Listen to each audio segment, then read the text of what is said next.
Good morning, dear children. Hope all are doing well. So, before moving to the topics, let me ask you something. You were learning physics from your 6th standard, isn't it?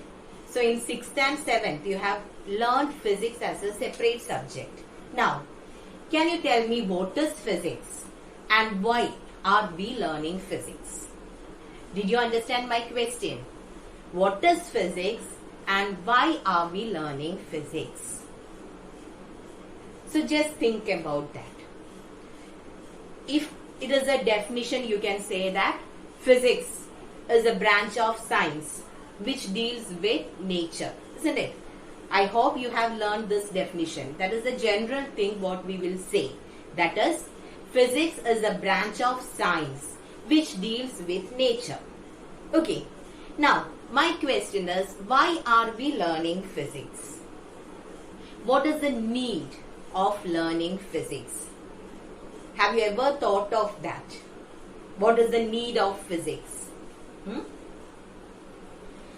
So we can see many things around us, isn't it? Many things are seen around us, and physics actually helps us to find the reason for all these things. That is to unravel. What do you mean by unraveling? Unraveling means investigation. Okay. So, to unravel or investigate the reasons for the things that happens around us. That is the use of physics. For example, an apple or a mango, once it is ripe, it won't go up. Instead of that, it will fall down, isn't it? Then, when you are pedaling a cycle, the cycle will move, and once you stop pedaling, will the cycle stop? No. The cycle will move for some more time and then only it will come to rest, isn't it? Now, another thing. You are standing in a stationary bus, okay? You are standing inside a stationary bus, and when the bus suddenly starts, what happens? When the bus starts, you will lean backward, isn't it? I think you have experienced that. Next thing, you are standing in a moving bus, and when the driver suddenly apply brake, what happens? Will you stand as such? No. We will lean forward, isn't it?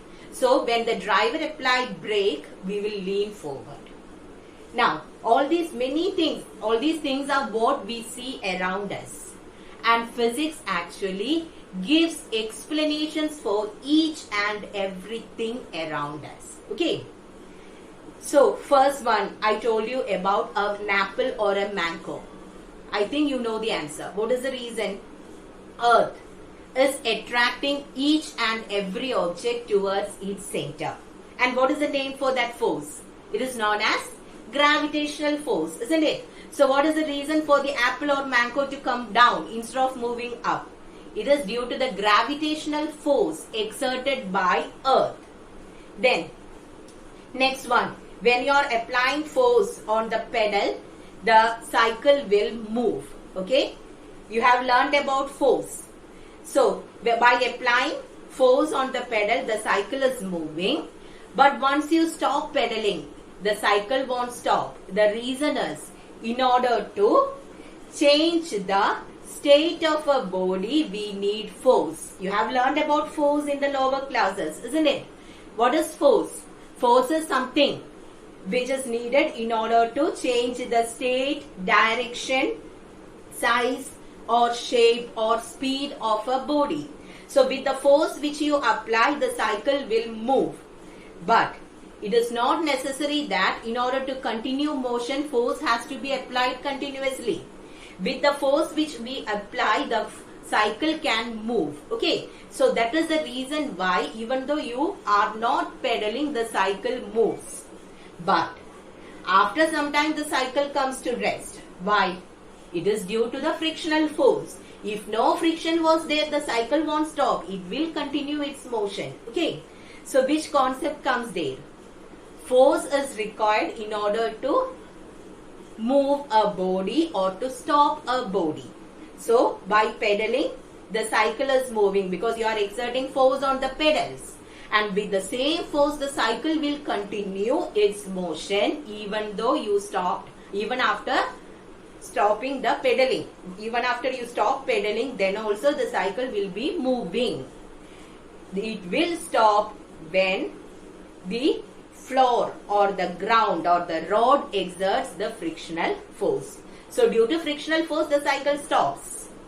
Now, the next one, standing inside the bus. So, already you learned that there are only two states for a body. Which are they? Which are the two states for a body? A body will be either in the state of rest or in the state of motion, isn't it? That also you have learned in your 7th standard. So there are only two states for a body, either the state of rest or state of motion. Now, when you are standing inside the bus is in the state of rest and you are also in the state of rest. Okay? Both the bus as well as yourself are in the state of rest. Now, when the bus suddenly starts, what happens? Bus is moving. With that, your legs which are in contact with the bus starts moving. Okay? When the bus moves, the legs which are in contact with the bus also move. But what about the upper portion of the body? The state of the body was rest. So the tendency of the body will be to continue in the state of rest itself. Okay? So, since the upper portion of the body, the tendency of the upper portion of the body is to continue in the state of rest, what happens? This portion will remain here. The foot, the leg portion will be moving with the bus. And that is why we are leaning backward. Okay? And this is known as inertia of rest. Okay? So, this process is inertia. Inertia means it is actually the tendency of a body to continue in its state. It is known as inertia. Now the next also I can say. I hope you understood what it is. So you will be able to explain inertia of motion. You are standing inside a moving bus. The bus is moving and you are moving with the bus. So what is the tendency of your body? Motion. Okay. Now when the driver applied brake, bus stops. Together with that, the legs which are in contact with the bus will stop. But what is the tendency of our upper portion of the body? It was moving and its tendency is to continue its motion. So the upper part of the body will be moving front. That is the reason why we lean forward. Okay. So that is inertia. That is known as inertia of motion. So don't worry, many things are there like this and all these things we will learn in physics. Okay. So either this year or next year or after that you will be learning all these things in physics.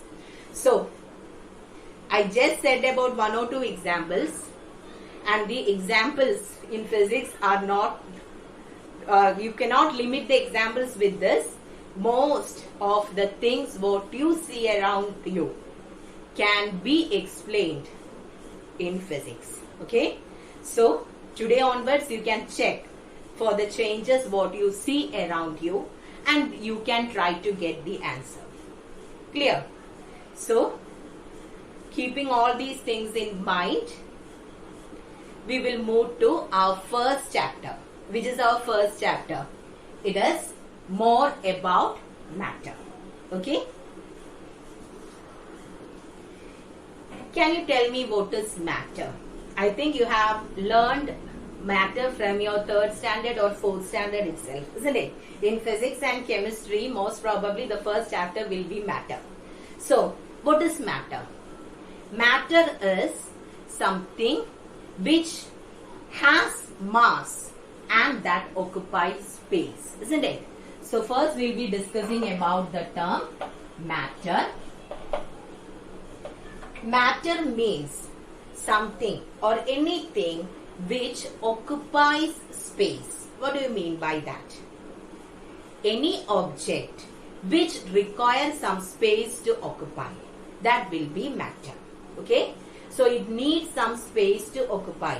If a bus is crowded, that means full of people, and is it possible for one more person to board into the bus? No. That means it's already full, isn't it? So, for all the things, in order to occupy, some space is required. So, matter is something which has what? Mass and require a space to occupy. So, for matter to occupy, some space is needed. You are having a glass full of water, okay? Glass full of water is there, and if I am trying to put this chalk into that, what happens? Water will spill out, isn't it? Why? Because chalk requires some space to occupy. Already the glass is full of water. So again there is no space for the chalk to occupy. So what happens? Water will spill out. Clear? Now, one more point is coming in the definition for matter. What was that? It should possess mass. Okay? So, matter is something which occupies space, that I told you. Now, the next thing is and has mass. Now, can you tell me what is mass? What do you mean by mass? Mass means it is the amount of matter contained in a body. Each and every object is made up of tiny particles. Okay? So, if you take any object, it is made up of some other particles or tiny particles. So, what is an object made up of? That is known as mass of the body. Okay? So, mass means it is the amount of matter contained in a body. What does a body made up of? All the objects, all the substances are made up of minute particles, and those things can be considered as mass. Okay? So, we were discussing about matter. Matter is something which has mass and occupies space. Which has mass means it should be made up of certain particles. Okay? So, from the first word or the first part of the definition, what should you remember? Substance. Matter means it has certain mass, isn't it? That means it is made up of certain substances and it requires some space to occupy. That means in order to keep the matter, we need some space. Clear? Hope you have understood what is matter. Matter is anything which has mass and which occupies space. Now, earlier it was believed that all the substances around us are made up of Panchabhutas. Have you heard about that? Panchabhutangal.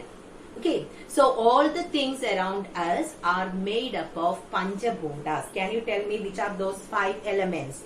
All the things around us are made up of a combination of all these things.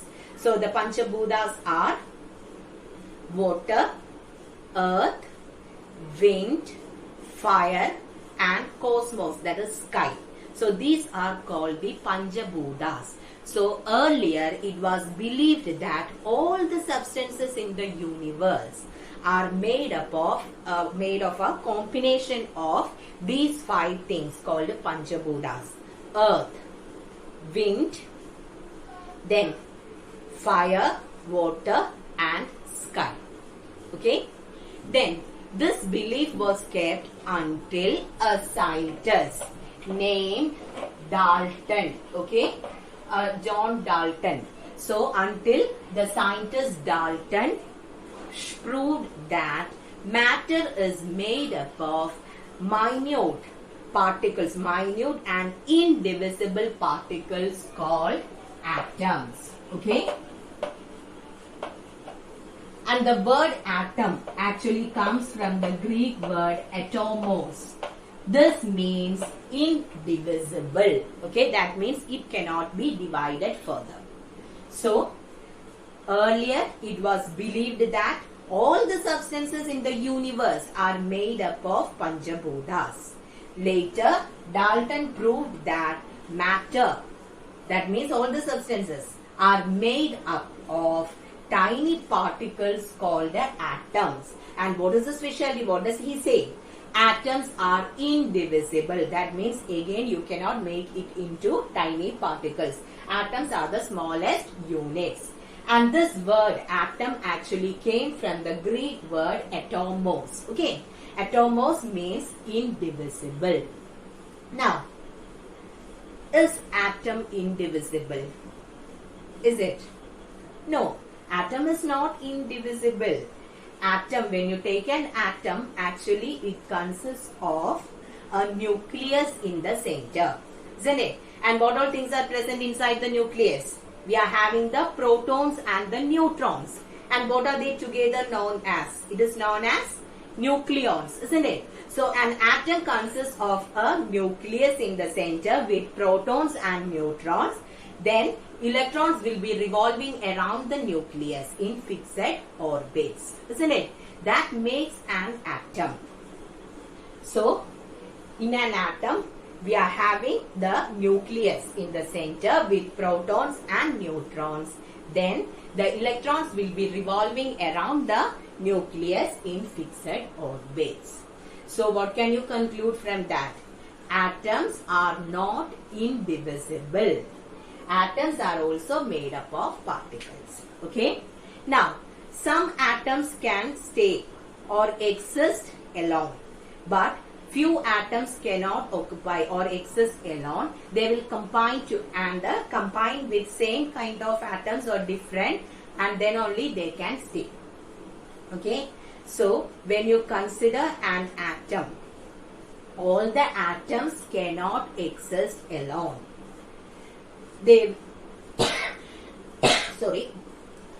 few atoms cannot exist alone, so they will combine with atoms of same kind or different. And what will you get when the atoms combine together? Atoms combine together to form molecules, isn't it? Atoms combine together to form molecules. So, what are atoms? Atoms are the smallest units of a substance which can take part in a chemical reaction, and atoms combine together to form molecules. Molecules are the smallest units which represents the properties of a matter. Okay?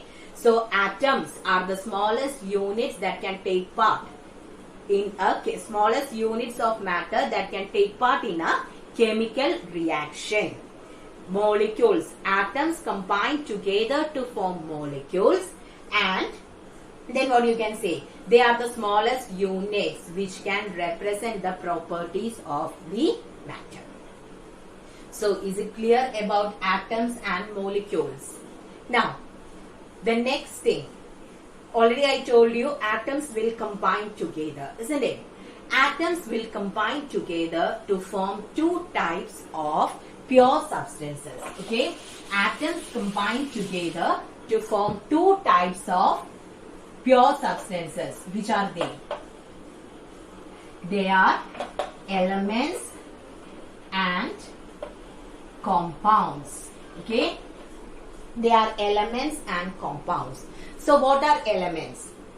Elements means if the atoms of same kind combine together, we will get an element. Example, hydrogen, nitrogen, oxygen. Hydrogen is an element, but it can never stand as an atom. Hydrogen combined with another hydrogen and it always remain as a hydrogen molecule, H2. Okay. Similarly, we are having O2, oxygen, a molecule of oxygen. So, already I told you atoms. Few atoms can exist by themselves, but most of the atoms will combine with atoms of same kind or different kind. Now, by combining, atoms combine to form two types of pure substances, elements and compounds. So, elements means if the atoms combine with the same kind. Okay, same kind of atoms combine to give elements. Then, hydrogen. Hydrogen is an atom, but it can't exist as H. It exists as H2. That is a hydrogen molecule. Two hydrogen atoms combine together to form a hydrogen molecule. Now, similarly, oxygen, O2. Then, what about compounds? Do you know what are compounds? If atoms of different elements, or if atoms, different types of atoms combine together, we will get a compound. So if a hydrogen molecule combines with oxygen, we are getting H2O. Okay, so by combining hydrogen and oxygen, we are getting a compound. So if atoms of same kind combine together, we will be getting elements. Atoms of different kind combines to give compounds. Okay, so is it clear? So hope all have understood what all things I taught. So I have just given an introduction about matter. Okay, so we'll check what all things we have learned today.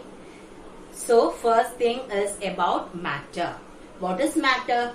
Matter is anything that occupies space and has mass. So those 2 points should come there. And children, one more thing, when you learn the definitions, please by heart the statement given in the textbook.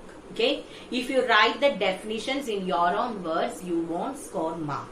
So you should understand the concept thoroughly, then only you can answer to the application based questions. But once the definitions are asked, you should write it exactly as given in the textbook. Okay, so what is matter? Anything that occupies space and has mass. Then I told you what is mass. Mass is the amount of matter contained in a body. So if you are taking an object, if you want to call it as matter, 2 things should be there. First thing, it should be made up of something. Second thing, it requires a space to occupy. Then earlier it was believed that all the substances in the universe are made up of Panchabhutas. Which are they? Earth, sky, wind, water and cosmos. Then later Dalton, scientist John Dalton, proved that substances or matter is made up of indivisible particles called atoms. And the word atom came from the Greek word atomos. What do you mean by atomos? That means indivisible. Okay. Then later it was proved that atom consists of a nucleus in the center with protons and neutrons, and the electrons will revolve around the nucleus in fixed orbits. Atom, all the atoms cannot exist by themselves. Few will combine with other atoms. Then atoms combine with other atoms to give a molecule. So what is an atom? Atom is the smallest unit of matter which can take part in a chemical reaction. Then next thing is molecule. Molecule is the smallest unit of matter which shows the properties of that matter, which can represent the properties of that matter. Then atoms can combine to form 2 types of pure substances, which are they? Elements and compounds.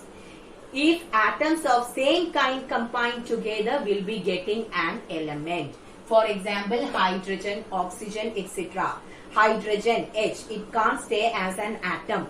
It always combine with another hydrogen atom and it stay as a hydrogen molecule. Then compound means if atoms of different kind combine together, we will get a compound. So H2O. 2 atoms of hydrogen combines with 1 atom of oxygen and it forms H2O, that is water. Okay. Okay, so thank you children.